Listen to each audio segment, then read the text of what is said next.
Assalamualaikum warahmatullahi wabarakatuh. Anak-anak, kita bertemu lagi dengan pelajaran IPA hari ini. Untuk pelajaran kali ini kita akan membahas mengenai lapisan bumi. Terdiri dari apa saja lapisan bumi itu dan apa penyusunnya? Kita cari tahu yuk. Nah, yang pertama lapisan atmosfer. Lapisan atmosfer ini kalian tahu bahwa ini adalah lapisan udara.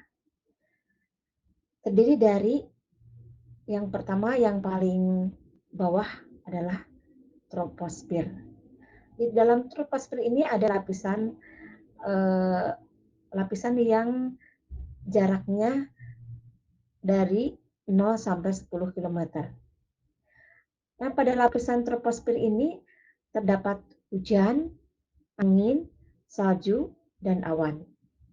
Berikutnya kita naik ke lapisan kedua. Lapisan kedua adalah lapisan stratosfer yang ketinggiannya dari mulai 10 sampai 50 km.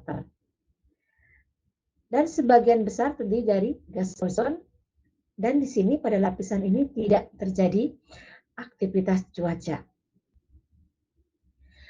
Makanya lapisan stratosfer ini suka dipakai untuk biasanya perjalanan pesawat karena berada di atas awan, dan salah satunya karena tidak terpengaruh oleh cuaca.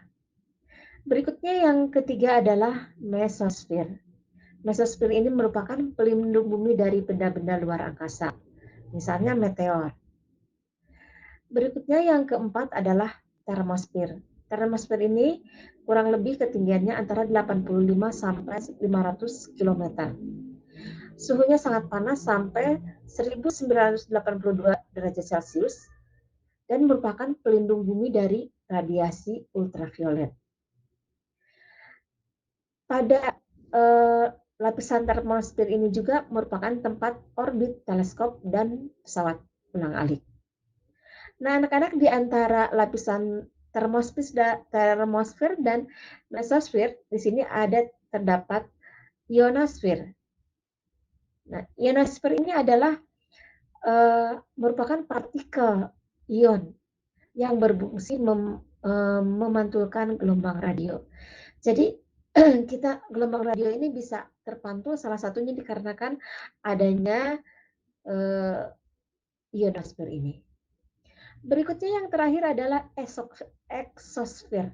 Exosfer ini ketinggiannya lebih dari 500 km dan di sini merupakan tempat satelit mengorbit.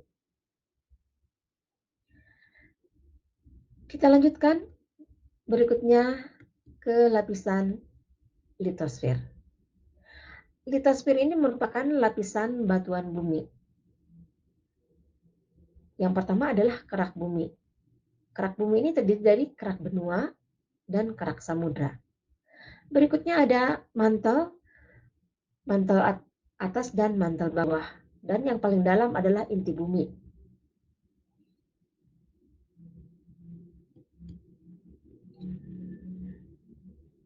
Berikutnya dari litosfer ini ada beberapa teori, diantaranya teori lempeng. Teori lempeng ini menyatakan bahwa daratan asalnya bersatu. Ini dibuktikan dengan adanya fosil yang sama ditemukan di tempat-tempat yang berbeda. Tetapi teori ini tidak bisa menjelaskan pergerakan benua. Sampai akhirnya pada tahun 1960, sini Harry Hales pada awal tahun 1960 mengumpulkan ada teori pergerakan dasar laut.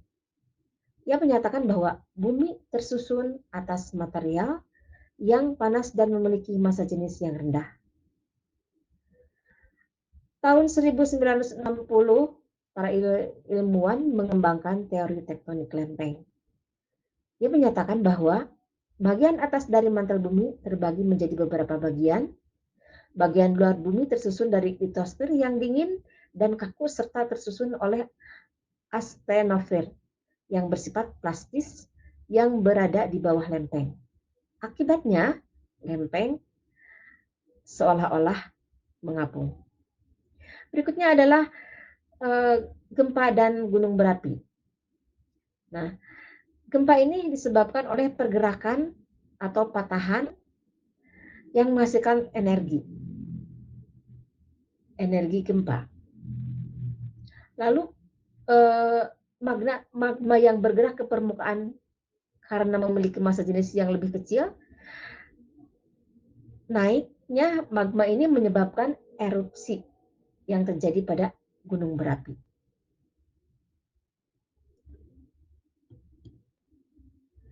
Kita masuk ke slide berikutnya, yaitu hidrosfer. Nah, pertanyaannya, mengapa bumi ini dilihat di luar angkasa terlihat biru? Ya, jawabannya karena salah satunya permukaan bumi yang paling terbesar adalah lautan. Makanya terlihat biru. Jadi permukaan bumi terlihat biru karena terdapat banyak air di permukaan bumi ini. Hidrosfer ini terdiri dari air yang berada di perairan atau di laut, di danau, air yang berada di sungai, air berasal dari mata air, dan begitu juga air yang berada di udara. Nah, sekarang pertanyaannya, apakah jumlah air di bumi ini berkurang? Kita lihat. Siklus air ini menjelaskan air ini akan mengalami proses atau sirkulasi.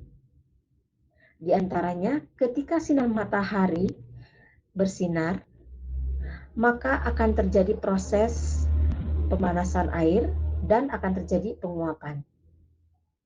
Penguapan ini akan menimbulkan awan. Awan ini akan terbawa oleh angin, dan ketika awan ini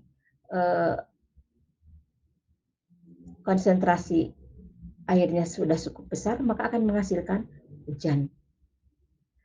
Contohnya misalnya ada hujan yang berasal dari di daratan, ada hujan yang berada di pegunungan. Ini akan menghasilkan lama-lama akan menghasilkan sungai. Nah, air sungai ini akan kembali lagi ke laut. Nah, jadi anak-anak, secara siklus air itu tidak pernah berkurang. Nah, sekarang bagaimana jika siklus air ini terganggu? Kita lihat. Ini adalah slide banjir. Banjir ini disebabkan oleh air yang berlebihan meluap ke daratan. Sekarang apa penyebabnya banjir ini? Ya, yang pertama adalah tinggi curah hujan. Yang kedua adalah sistem pengelolaan lingkungan yang buruk. Yang ketiga, perilaku manusia. Misalnya, pengelolaan lingkungan yang buruk adalah salah satunya misalnya penempatan tata kota, tata perumahan yang tidak memadai. Lalu perilaku manusia tadi salah satunya adalah menebang pohon, hutan-hutan dibuka menjadi tempat wisata, menjadi tempat perumahan. Ini juga salah satu menyebabkan air yang harusnya meresap ke dalam tanah menjadi tidak bisa karena terhalang, dan efeknya air akan mengalir mencari ke tempat-tempat yang rendah. Nah, sekarang dampaknya apa? Ya jelas dampaknya kerusakan fisik hingga bahkan bisa menyebabkan korban jiwa. Lalu kerugian ekonomi. Perekonomian akan lumpuh ketika banjir. Lalu misalnya pertanian menjadi gagal panen. Solusinya apa? Nah, sekarang solusinya yang pertama, jika memang banjir sudah terjadi atau tempat langganan banjir, kita siaga banjir. Dan yang utama seharusnya kita mengurangi penyebabnya. Ya, tadi misalnya pengelolaan lingkungan yang baik, perilaku manusia yang yang baik juga. Nah, itulah anak-anak, jadi lapisan bumi ini terdiri dari hidrosfer, atmosfer, dan litosfer. Ibu rasa penjelasannya sudah cukup. Kita masuk ke slide berikutnya, yaitu kuis. Pertanyaannya adalah, kamu silakan amati grafik yang ada di samping kiri. Lalu silakan baca soalnya dan jawabannya Ibu tunggu di Google Classroom. Ya anak-anak, terima kasih kalian telah belajar bersama Ibu hari ini. Semangat terus dan untuk meraih prestasi, dan wassalamualaikum warahmatullahi wabarakatuh.